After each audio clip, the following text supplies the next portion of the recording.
Good evening. Welcome to the Spiritual But Not Religious Show. I'm your host, George Lewis. Got a great night lined up for us tonight. I have a really good guest, very interesting topic. We're going to be talking about probably the two most used question or asked questions there are on soulmates and dream jobs. I'll introduce my guest shortly, but before we get there, I want to talk with you a bit about the Spiritual Broadcasting Network and the Spiritual But Not Religious Show, how we came about, what we're doing, and why we're doing it. Over the last probably 20 or 30 years, there's been a real exodus from people who are dissatisfied with their organized religion, and they're leaving the churches. It's, for whatever reason, not filling that spiritual need that they have. And they really term themselves as being spiritual but not religious. Actually, the country, the United States right now, shows that there are like over 20% of the population who now terms themselves as spiritual but not religious, as opposed to what once was, for the most part, Christian or Jewish. Because of that, leaving the church, there's no real community. There's no place that, as a group, that the spiritual but not religious people come together, and our voice really isn't heard. So on the Spiritual But Religious Show, I bring you some really captivating guests who are actually on the cutting edge of consciousness transformation, and 90% of those folks are spiritual but not religious in their thinking and in their writings. We usually have authors or people who are really leaders in that area. Spiritual Broadcasting Network really came into being because the timing was so perfect. If you look back in the 40s when television first came into real play, late 40s. There were only half a dozen wealthy people who ended up getting the license to the airwaves. And as a consequence, we've been force-fed their information, their viewpoints, because the only voices were their voices as far as television was concerned. With the advent of the internet and the way that the internet now processes video and gives it to us in full screen, great quality, there's a real convergence between TV and the internet. And that's provided a real opportunity for other voices to come into the medium and really bring a different slant on life and maybe bring about some real positive changes. I'm convinced, and have been for many years, that there's a spiritual revolution in progress. It's been going on for quite some time. Basically, it's a leaderless movement with a whole lot of different people who are involved. Up until now, the world has really been dominated by the dark side of humanity, the greed, the envy, all of that really sticky, funky stuff is, and we certainly have experienced it worldwide since 1980, or I'm sorry, 2008, with the banking industry going down completely and barely being salvaged, and all of that came out of the dark side, the greed part of us. So I believe that there will be a tipping point, a point where when enough people really start to practice these new modes of living and thinking, we will reach a tipping point and flip from the dark side being dominant to where the light side is dominant. And we want to be a part of that voice that brings those new thoughts, those new ways of being into public view. My guest tonight is Sue Frederick. Sue authored a book called I See Your Dream Job. It's a good read. I've enjoyed it. I'm going to have a great time talking with Sue. Tom, do we have Sue on the line? Yes, we do. Hi there, Sue. Hi, George. How are you? I'm well, and you? I'm great. I've been looking forward to this conversation. In reading your book, It's a great read. I'm impressed with you and your work and what you're doing and your abilities. So I've been looking forward to our conversation tonight. Before we talk much about what you're doing, I thought what we might do is get our audience an idea of who you are and where you come from, and a little bit about your family background, your spiritual upbringing. Mm-hmm. You grew up in New Orleans? Is that where you were born? Yes, I was born in New Orleans. You're a Cajun. Yes, my mother came from a long line of Creole. Actually, she corrected me recently and said it's Creole. Uh-huh. And, you know, all of her family would always talk about the site. You know, they would know when some phone call was going to come in the middle of the night to tell them that someone had died. And, you know, but they also knew that they had to sort of be quiet about that.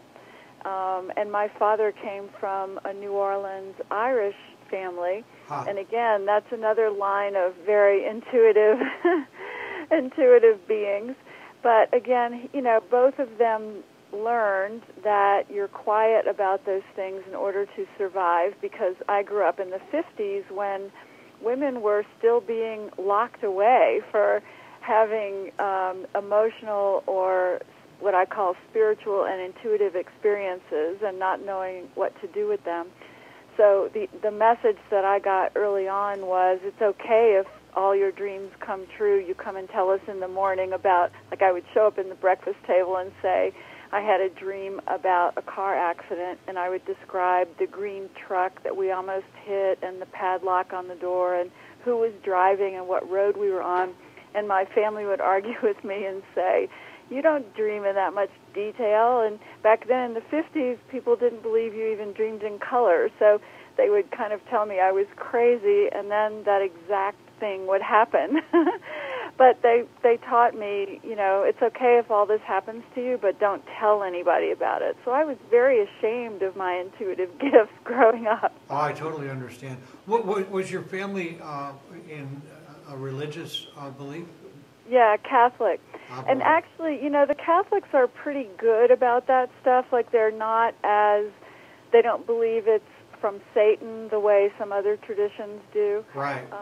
So, you know, that was a pretty good thing. And actually, for me, my childhood in the Catholic Church was pretty comforting. You know, I really did communicate with the Virgin Mary and Jesus and all of those amazing saints, St. Francis, and they were very real to me. In fact, I still believe they're very real. And so that part of my childhood was actually very comforting. It wasn't until I was old enough to understand the rules. You know, by the time I was a high school teenager and I was hearing what the Catholic Church said about sex and birth control, you know, that's when I started going, maybe there's a different point of view I should explore. Something's not quite right here, right? Something's not quite right. But, you know, that's what I love about what you're doing, George, talking about spiritual but not religious, because I've coached thousands of people over the years, and I can't tell you how many people get completely turned off to any form of spirituality because they have a bad religious experience growing up. It's amazing, isn't it? It's so amazing, and I often feel like it's the biggest part of my job with my clients and my students is helping them open up to spirituality and that bigger view of who we are and why we're here, as opposed to how religion tries to put it in a box that basically really just controls people's behavior. Well, you know, that especially with the Catholic Church, their thing wasn't so much about what you believed, really, but more about how they were able to control you. As long as they could control you, that was what they were after. Exactly, yeah. A lot of people have been, have a lot of difficulty around what they were taught as youngsters. And a lot of it is bound up in fear, isn't it? Absolutely. I mean, almost everybody grows up with some version of heaven and hell being told to them. And, you know, so all their behavior is motivated by fear of going to hell rather than recognition that they are a divine being here on purpose and They came to accomplish a great mission, and they have endless possibilities and potential. And instead it becomes, oh, no, I did something wrong, I'm going to be punished. Yeah, well, yeah, and you tie that, there's not one idea in all of Christianity, really, and that is our way is the only way. Right. And if you don't believe this, you're going to go to hell. Right. And unfortunately, gosh, we've had a lot of wars because of that one basic little idea has caused so much difficulty. You know, it's so much more about power and control than it is about enlightenment. And I think that's what's so amazingly freeing about going to I always say everybody needs to go on their spiritual learning adventure where you explore, what did the Christians say, what did the Catholics say, what did the Jewish people say, what did the Hindus say and the Buddhists say, and really get into it, spend time in those traditions and read about them, learn about them, and then you begin to see the common threads that they all have and what they're all saying that resonates as true, and then the little pieces that don't fit for you. And then you can take the pieces that work, like, for example, I think the Hindus and the Buddhists really have meditation figured out, and you take those pieces and you incorporate them into your daily life in order to have spirituality in your everyday life. Well, you're the first guest I've talked with, Sue, who really has just told my story. Because that's been exactly my path. I think, that's probably the most important question that we have to answer. Yep. Is what will I believe spiritually? Because everything comes out of that belief. You're so exactly right. I mean, I was working with a client just today who both of her parents fell into alcoholism, and it was a very sad story. They ended up committing suicide, both of her parents. And so for her, as a young 20-something-year-old child, when that happened, it became the dark night of her soul, but then it drove her to understand that they had lost all sense of spirituality. They only believed they were physical beings having a physical experience, and there was nothing more to it. So when things got painful, they didn't see a point in continuing. And by her going through that, though, she found her spirituality. And I told her, I said, your parents gave you a great gift because they launched you on the journey of finding your spiritual self, and that's why we're here.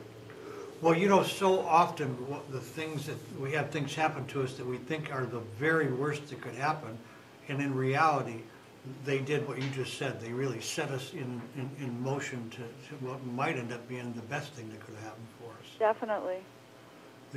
You had an experience with your grandfather that was pretty profound for you. Well, I think you said you had many, but one in particular you talked about in the book. My grandfather was such an amazing, powerful man. He was the man in New Orleans who created the business of the ferry boat that went across the Mississippi River. That was the only way to get across it until the bridge was built in the 50s. So he was quite the man. They called him the man of the river. Oh, wow. And I had all of these wonderful memories of him taking us across the river, and he would stand at the bow of the ferry with me and point to the river and tell me how powerful it was and how much he loved it. And then we had a summer home in Mississippi, and he was so wise. And I remember one night we were talking, and the full moon was up, and the moonlight was coming in through the window. And he was a very devout Catholic, but his spirituality was so much bigger than that. And he put his hand into that moonlight, and he said, Sue, do you see that light? That's perpetual light, and that's what God is. And that moment became my understanding that carried me through all of my life, all of my journeys, that God is light, and it's perpetual, and it's everywhere all the time. Absolutely, and it's in us, isn't it? It's like... Absolutely. Yeah, that's a hard concept for a lot of people to get a hold of, is that, like God is in us and we're in God. But once I think you begin to understand that, things start to fall in place, don't they? Yes, because, many people, and you know this too, George, they grow up being taught that God is like a Santa Claus. In other words, you make your list of things you want from him, and then he either delivers or he doesn't.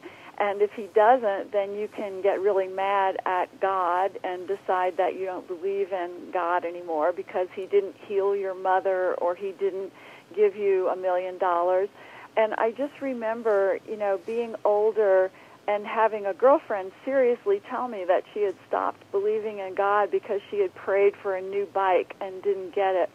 And I remember at that moment realizing how lucky I was that somehow the message that God was light and so much bigger than just the man in the sky had always been with me.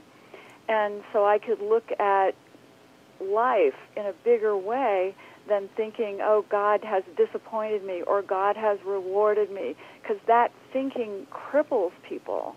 Turning God into an ecclesiastical bellhop That's right. Just really changes things, doesn't it? It really makes things smaller. It also gives him so much to keep track of. If you think it through a little bit, you start to wonder, well, how is that even possible? Because we make them in our own image. So that's right. The thing I think about this whole path, and I see it really in your book too, is how much it morphs from one thing to one understanding to a broader understanding to a broader understanding.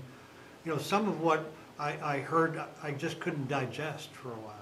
Right. It took a while before I was able to do that.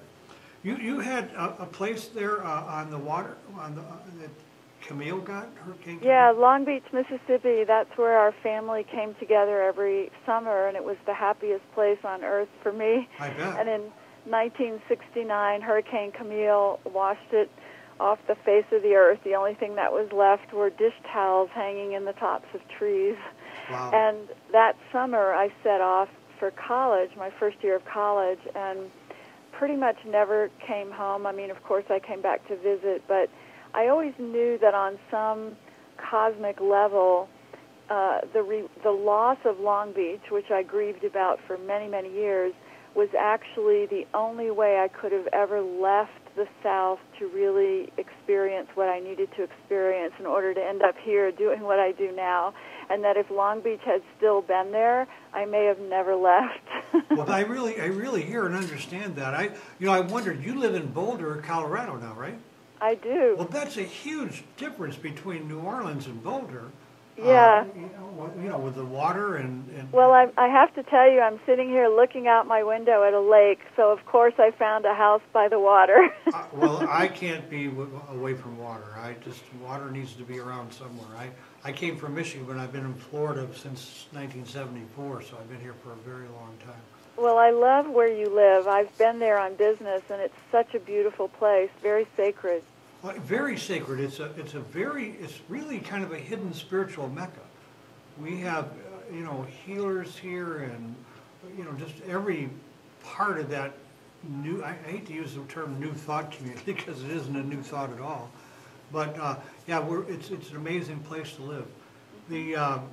How did you come to know that like your path would be seeing people's dream jobs and soulmates and that kind of thing? Share that story with us. Well, I was always the strange kid, and fortunately my high school friends are now, I'm good friends with them, but at the last high school reunion they were telling me how I would freak them out all the time because I would show up and say that something was going to happen, and then it would happen, and they would all run into the library and talk about me. I'm sure. And I didn't even know how odd that was at the time, fortunately. I mean, I kind of thought everybody had those experiences.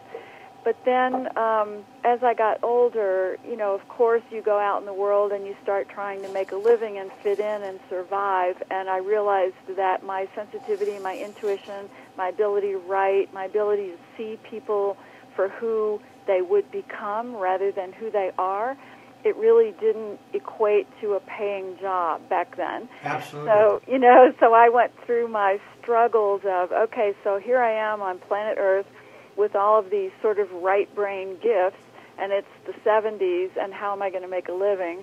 And so I studied psychology in college and got a job at the Career Counseling Center coaching students about finding their major. And in a very cosmic divine order act of me getting a job there, I realized that somebody could walk into the Career Counseling Center and start speaking to me, and I would see pictures instantly of what their gifts were and what they would be doing in the future, and sort of this gestalt of what their great potential was. And so I did that all through my 20s, and I also taught for Colorado Outward Bound Mountaineering Survival School in the 70s. So I was taking people up, 14ers, and coaching them to live their best life. So it was all sort of fitting as a way to make a living. And then my husband, who was a mountaineering instructor also, he was suddenly diagnosed with colon cancer, and he died a year later, and I was 29 at the time, and it became a huge reinvention point for me. Well, I'm sure you were devastated at that point. Well, it was one of those gifts, George, you know, it was one of those moments where the process that Paul and I went through together in that year of his dying was so profoundly spiritually awakening. And even the moment of his death, his body, I was holding him in my arms, telling him it was okay for him to leave after my year of grieving and fighting it with him. We had finally surrendered, and I was holding him and telling him it was all right. And as he took a breath, his spirit left his body, and I saw it as clearly as I could see the hand in front of my face. And that was his gift to me. So by the time he had crossed over, I was so completely positive in every cell of my body that we are spirits on a journey here, and that the unseen realms are what's real, and the physical realm is temporary. Oh, absolutely temporary. You and I are so on the same page. It's like we're kindred spirits. Yeah, I think you're my new best friend. Yeah, absolutely, Sue. You know, one of the things you talk about, and it's totally what I've come to understand, is that everything is energy and vibration. Absolutely. And, you know, what's the importance of that to somebody who's, you know, one of the things that really what I hear in your work and in what you do is about really getting in touch with that inner guidance. Right. I think you even referred to it as a GPS, right? Right. So I really believe everyone is intuitive. It's really about, we all have a left brain, which is our logical, linear mind, and we all have a right brain, which is our intuitive, creative, expanded self.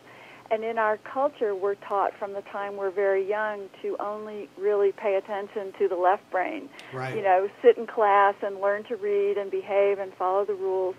And the right brain information that's constantly giving us intuitive guidance and reminding us that we are a divine being here, that information gets dimmed out so that we can play the game here. And then there are some people like me who, I really think if anybody had CAT scanned my brain growing up, they would have told my mother I had a left brain deformity because I didn't have that ability to be logical and linear and all of that left brain stuff. I had to develop that later after I had grown up. But I was a complete dreamy right brain kid, and that's why I'm able to sit here and tell everybody listening that you all have a right brain, and it's constantly giving you intuitive guidance. And if you do simple things, even just meditating once a day to quiet the left brain, you will begin to hear that constant inner intuitive guidance that you're receiving. You know, what's interesting about for me about the left brain, right brain thing is back in the early 80s, I really had we had an economy much like we have now, and I was in the real estate business at the time, and I just totally went upside down and was devastated by it, and I had to start over. And I had applied in Orlando for work with Dale Carnegie, and you know, they put me through a battery of tests, and the guy called me and said, well, listen, we can't give you a job, but I really would like you to come in. I want to talk with you. I've never, ever seen anybody so off the chart right with the right brain. You know?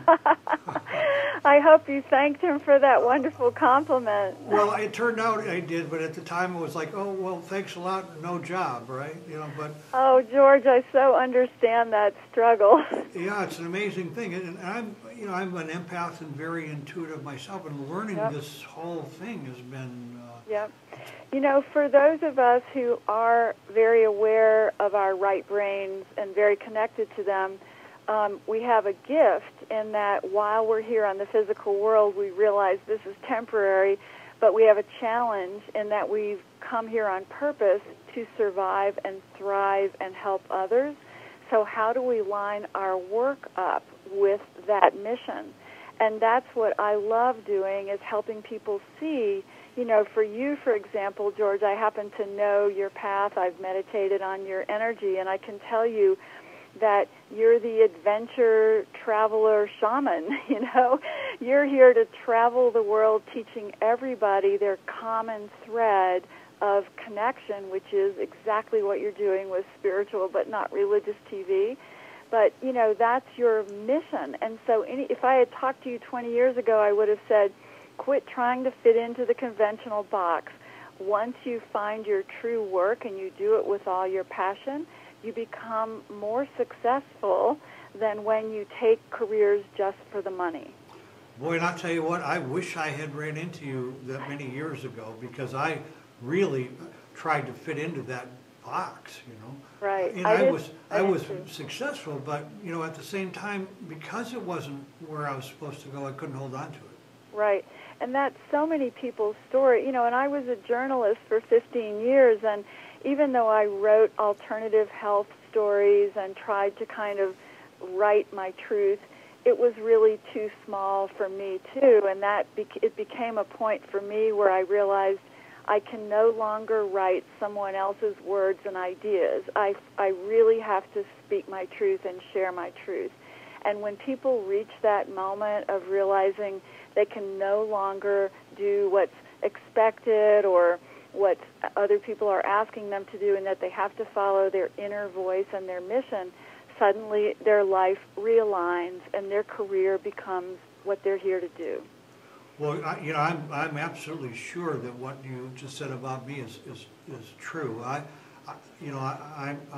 feel so much like this is exactly what I came here to do. Not feel. I know that this is what. And George, it's even supposed to be bigger. I mean, I don't know. I should go Google you or something, but I have to tell you, you're supposed to be on national media. I kept seeing you with a microphone interviewing people in other countries about the topic of spirituality and sort of creating this bigger media conversation about it. So what I would say to you is don't think small, think bigger. Well, we're with you on that end of it. That's exactly where we're, the direction we've been headed. And I've talked with some wonderful people. It's like, it's exciting and fun and also very satisfying. And it's past the money part of it. I think all of that takes care of itself once you start. Sue, I'm convinced that the spiritual path for me has to have meditation and service. Oh, absolutely. And I see myself as a servant. Yeah. Yes, but however, I do want to tell you that because of your mission here, you've got to reach a huge audience. It's sort of what you came in to do. It's what you agreed to do. So I don't want you to be shy about approaching like Discovery Channel TV and pitching your show idea to them, because when you've come in on a big mission to help the world, you have to kind of let the ego get out of the way, and the ego contains the self-doubt and all of that ego talk that keeps us from living up to our great work. And finally just say, I came here on a specific soul mission. I came here to do something important, and I just need to do it as powerfully as I can and get out of my own way. And everybody's mission is a little different depending on their path, on their pain story. I write in my book about how our pain is on purpose. It's our fuel for finding our great work. And if I could spend an hour hearing your life story, George, I'm sure I'd get to hear how your pain of looking for the greater meaning of life has led you to be able to now help other people find that. The touchstone of spirituality, isn't it? It is. Pain is absolutely the touchstone of spirituality. Absolutely. And you know, nobody gets through a lifetime without pain, so we ought to start waking up and realizing, could it be that that pain is meant to be our fuel, to help us move forward, to do what we came here to do? And if I begin to look at my pain that way, then how does that empower my life? Well, you know, basically, you know, if we're going to have any change in our life at all, the only way it really happens is through a changed viewpoint, isn't it? Absolutely. And guess what gets our attention better than anything? Nothing, well, sex sometimes, I guess, but mostly it's pain, isn't it? Yeah, sex is temporary, but pain lasts longer. Much longer. Absolutely. So, well, you use a number of modalities in what you do.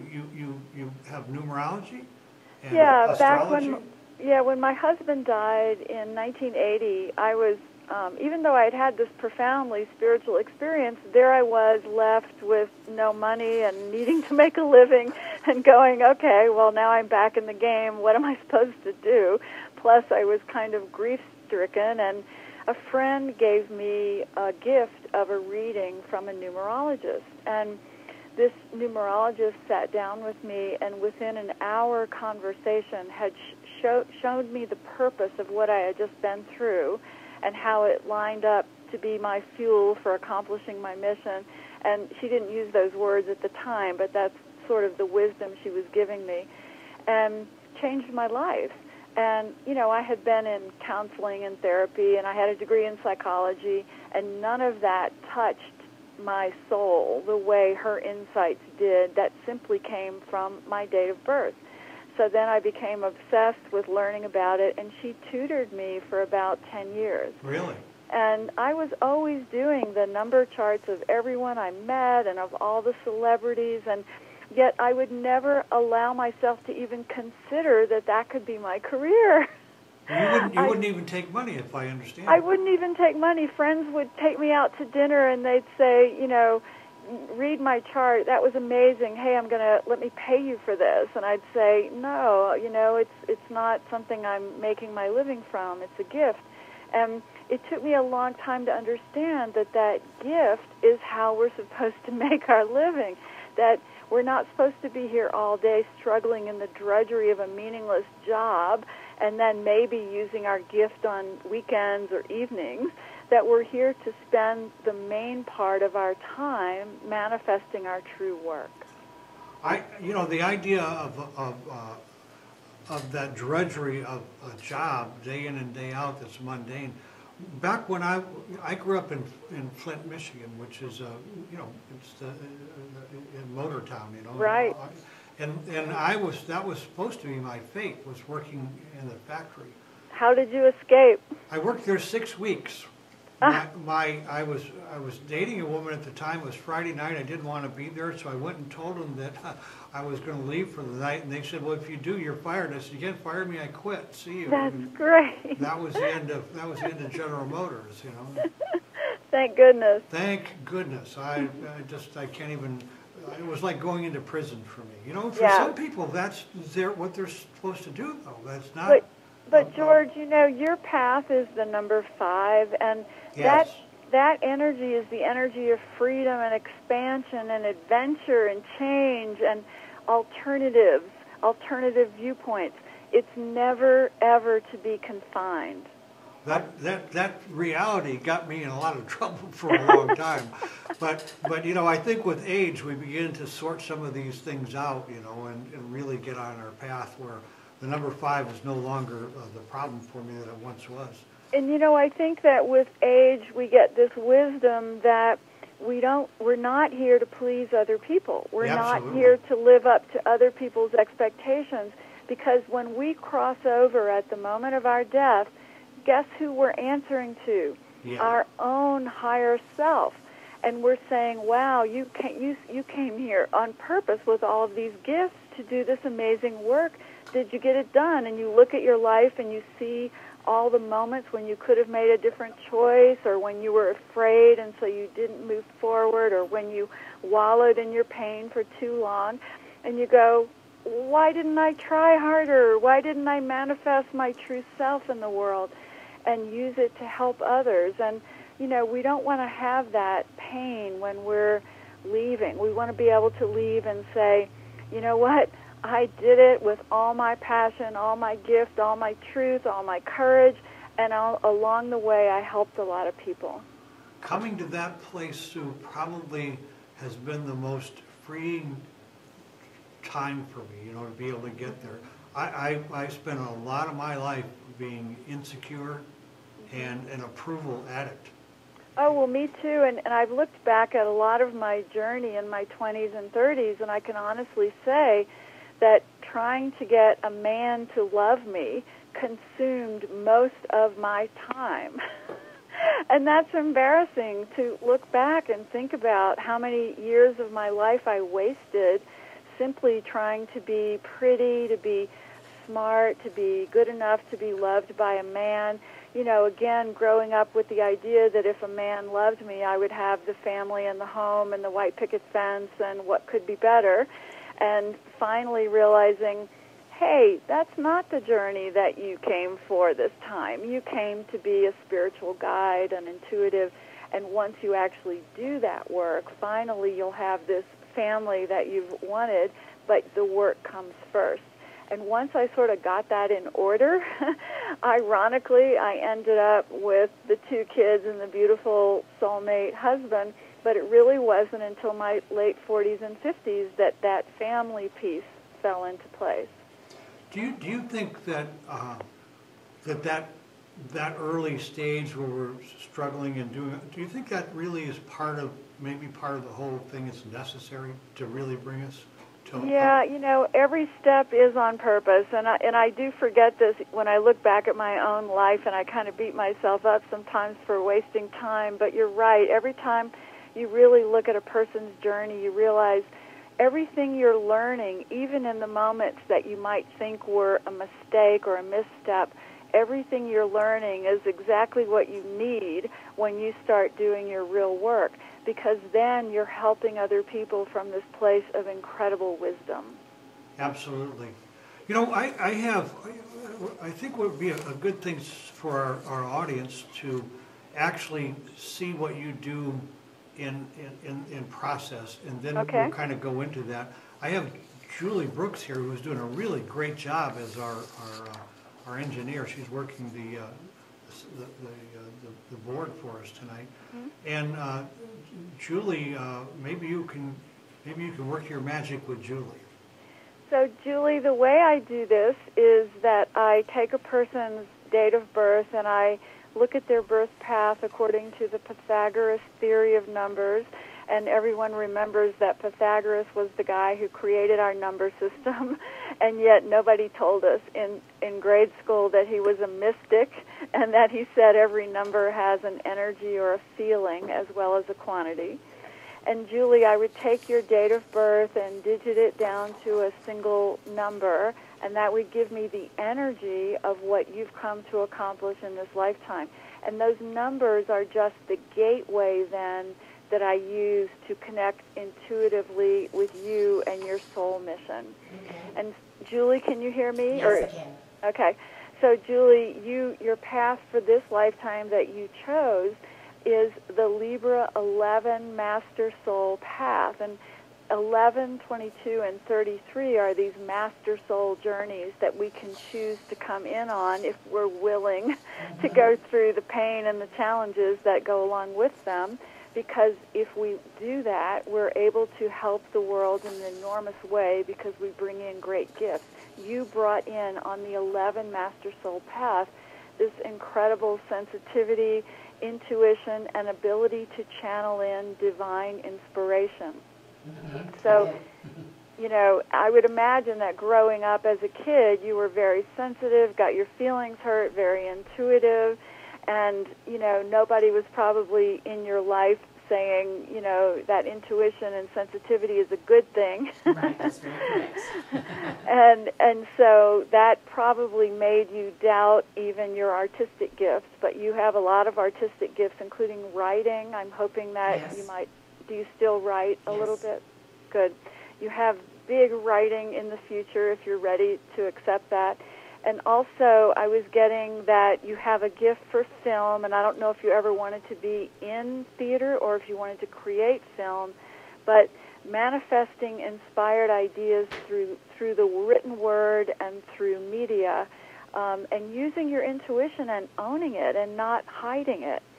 And the reason this is really important for you, Julie, is because you are, in the next few years, heading into your second Saturn returning.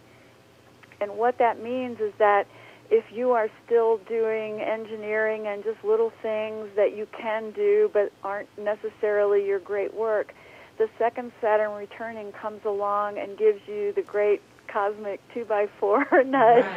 Right. And says, come on, Julie, it's now or never. So if I could coach you, if we did a session, I would definitely be telling you, develop your writing, own your intuition, even become an intuitive coach of some kind to help people write about it, teach it, create film about it, use your artistic gifts, your intuitive gifts, your spiritual gifts. Okay, how does that feel to you? That feels right on. You've definitely hit on a lot of things. Okay, so that's how I work with people. I love it. Well, it sounds to me like you hit Julie right between the eyes with that. So do you have any questions for me, Julie? It's very encouraging, so I'm definitely going to take it to heart, that's for sure. Okay. Anything you can tell me is great. I don't really have a specific question right now, but... yeah. Well, if a question comes to you later, just ask me because I've connected to your path. Okay. I'll be able to feel what's right. Well, George probably knows me well enough to know I'd probably ask about relationships on top of I know. I was just going to say it felt like relationships. In fact, are you involved with somebody right now? Sort of. It's just very new. Mm-hmm. Very much just good friends right now. Right.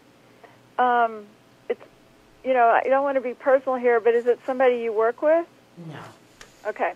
Because this person that you're involved with is possibly the great love interest of your life, but it can only happen if you start rearranging your work, your path, so that you're really heading in the right direction of doing your true work, mm-hmm. and then this partner will be allowed to stand beside you. Awesome.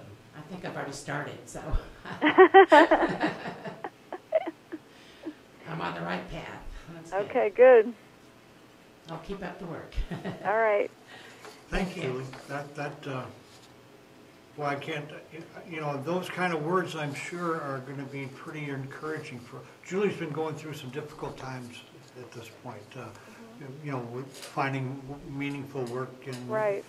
And I think, we're right back to what you were talking about earlier, that, you had to find yourself in this place of pain before you finally throw off the shackles that hold you, And there's such a universal truth in that image that we're often given in life, that after the darkest night becomes the brightest dawn.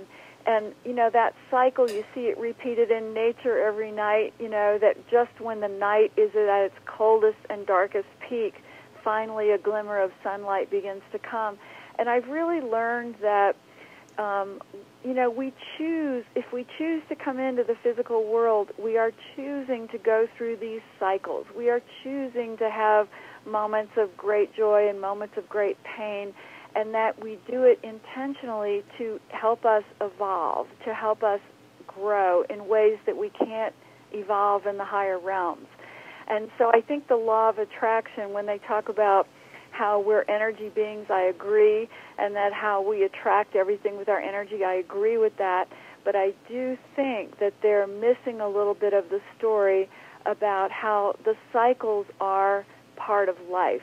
You're never going to have just everything rosy, hunky-dory, perfect all the time. And if we did, we wouldn't evolve. We wouldn't grow. Absolutely. Without a kick in the pants, we often don't move at all, do we? That's exactly right. And it doesn't have to be that way. I mean, we could learn through joy, but very few people are able to do that. A few years ago, I made a decision that that's exactly how I wanted to learn, was through joy. As a matter of fact, Sue, I'm really convinced that my job is to do everything that I need to do to bring myself to a state of joy. That is wonderful. Because we can only give away what we have. Right, right. So, another very interesting, there are many, many things in your book that I would like to talk about, and obviously we're not going to have enough time, but I'm going to try and get in as much as I can. You speak of one thing I think is hugely important, and that is the idea of owning your power, owning your own power. Give us an idea of what you mean by that. Well, that means your intuitive power. In other words, owning the fact that inside of you have an inner guidance system that's flawless, and that anybody around you who tries to talk you out of your own wisdom is not acting in your favor, and that owning your power here has to do with activating not only your intuition, but using your energy to move you forward. And what I mean by that is, we were just talking about the law of attraction. So if we think of it this way, when we hit the challenge, the down cycle, the bump in the road, we realize that we're not a victim to circumstances, and that even though we might be feeling sad or unhappy, we can then focus on our gratitude and our love and our dream of where we're headed with our true work in order to use our energy to move through that challenge. And that's when we realize that we're all here powerful on purpose beings, and we're not victims to circumstances. So I always say there's three things to think of to move forward. What is your path or your soul mission? And that's what we're talking about through the numbers. And what is your intuition, your inner guidance telling you? That's your second part of your power. And the third is, how are you using your emotions or your energy to move through your pain? And that's the simple shifting from what I call pitiful self, who says, oh, me, I can't get it done, poor me, to brilliant self that says, you know what, I'm an inspired divine being, and when I focus on moving forward to fulfill my mission and help the world, nothing can stop me. I think that like what you're talking about really aligns with where I believe that we're headed, and that is into a state of being where we must collaborate, and where kindness becomes really hugely important. I totally agree, and I also think that I believe that the reason all of these world crises things are happening, from the economy to, the terrible political scene going on right now, it's because the consciousness is raising, the vibration is shifting, we're all beginning to wake up and to step into a higher consciousness mode.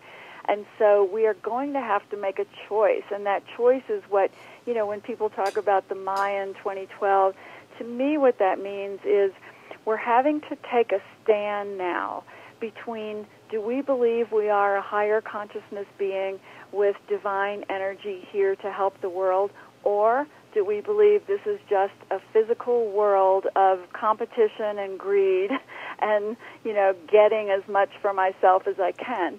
And as we make that consciousness choice, and I believe, George, you've clearly made your choice that you're a divine being here to help the world, we step into the flow of the new world.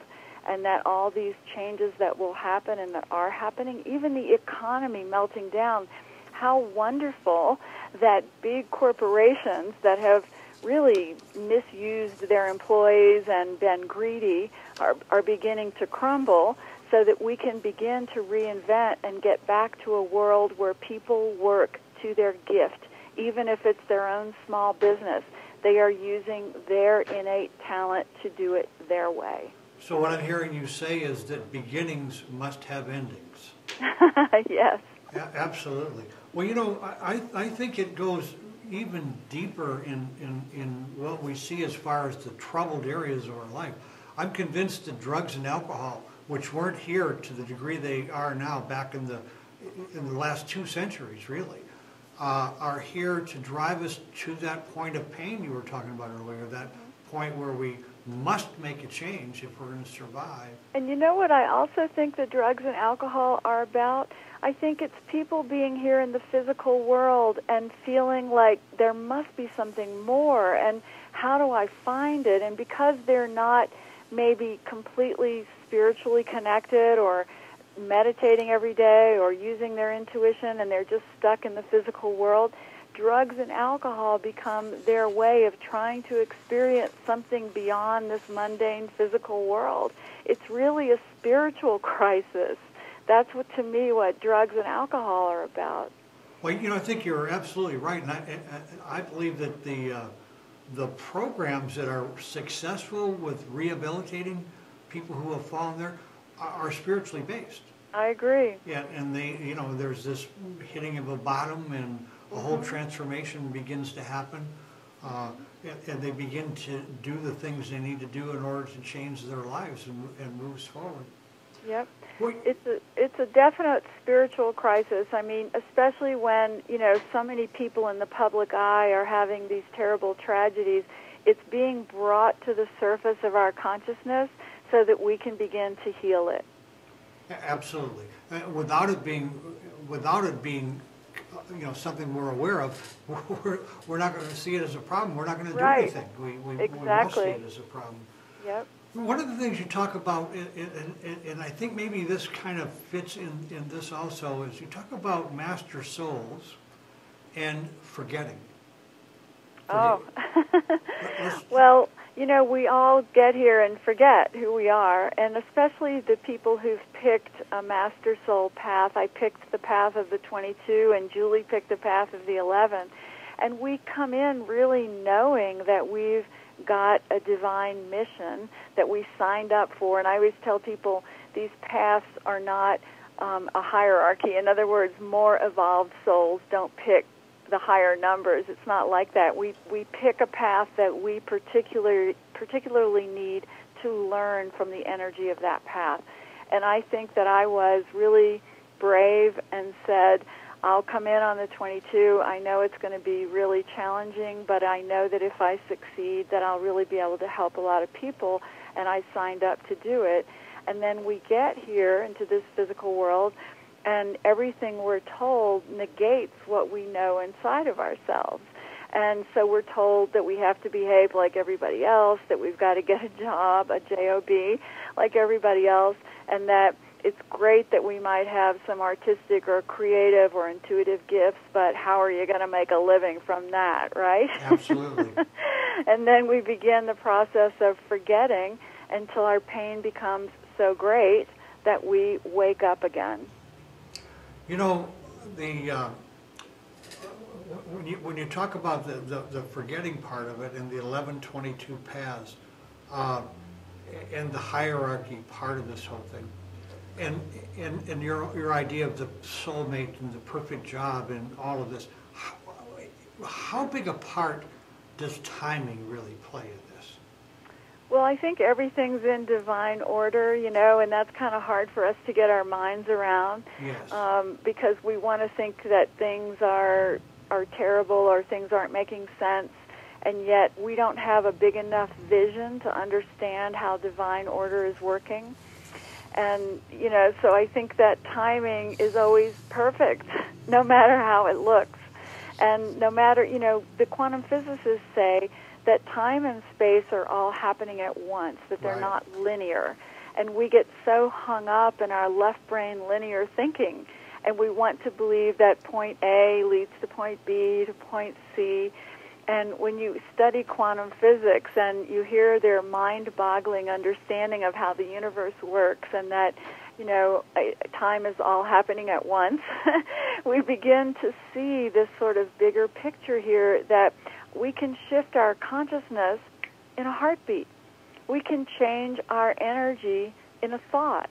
We can remember that we're a divine being in just a breath that we take, a meditation that we do. We can suddenly change our life completely. Well, yeah, and the difficulty that we run into with that really shows itself. You know, if we go back in history, think of the numbers of people who were hard pressed to believe that the Earth was round. Exactly right. And, you know, they always say that when a new idea emerges, it takes science about 70 years to catch up with it.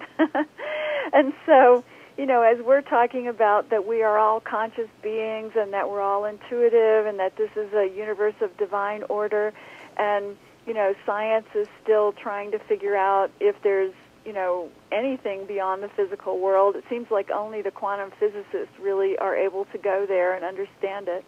But, you know, yes, it's going to take, you know, these are not going to be mainstream ideas for a long time. I mean, I get so frustrated because I was one of those organic hippies in the early 70s, you know, growing organic vegetables. I started a natural foods restaurant in Missouri and meditated, you know, and believed that everybody would begin to understand that our environment was important. That was the early 70s. It's only now, 30-something years later, that this is mainstream conversation. Absolutely. We've got to speed up this evolutionary process. Well, I think that people like you and other guests that I have and people like myself and like Julie, I believe we're moving that forward. You know, I agree. And like you say, it's in divine order.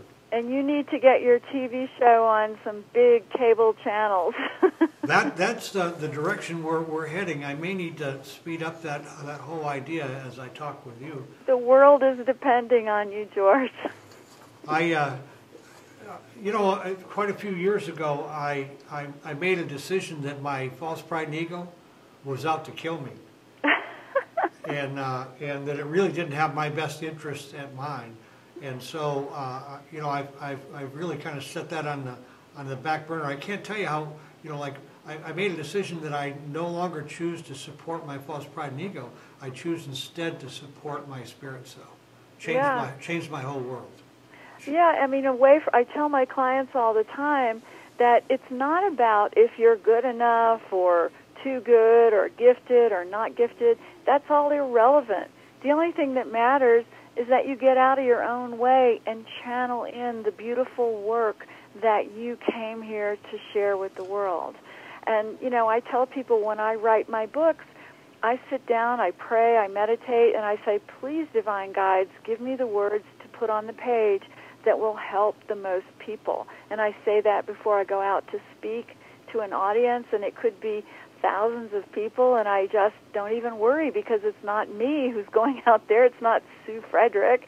It's me opening up to let this guidance come through me. I'm just a channel, and we all are just a channel. And when we begin to open up and realize that, consciousness is going to shift. Well, that shows the importance of finding our way into being right-sized, where we really understand who we are. Because I think a lot of people get blocked in this area because they think that the idea is too big, and that it's their ego that's out of control, and they don't follow it through. And I think that comes from a Protestant religious sort of approach growing up. That, you know, this country was founded on this idea of almost the Protestant humility, right? Yes. Like you don't stand up, you don't try to cause trouble. And I'm here to say we're all supposed to stand up. We're all supposed to speak our truth. We're all gifted, and we came here on purpose, all of us, to do something great. And what the ego does is makes us doubt it and live a smaller life. And I could not agree more. You know, unfortunately, we're kind of like really hitting the end here. We've only got a minute or two left, and I want to talk about how people get a hold of you, where they can buy your book. Give us your website. Tell us the best way for folks who are seeing you tonight, who really want to contact you and get themselves on the path that they're intended to be. Well, my website is careerintuitive.com, careerintuitive.com, and my books are I See Your Dream Job, which you can get at any bookstore or on Amazon, and I See Your Soulmate, which comes out in September, And again, you can pre-order that on Amazon or barnesandnoble.com. And if you visit my website, you can learn all about it, careerintuitive.com.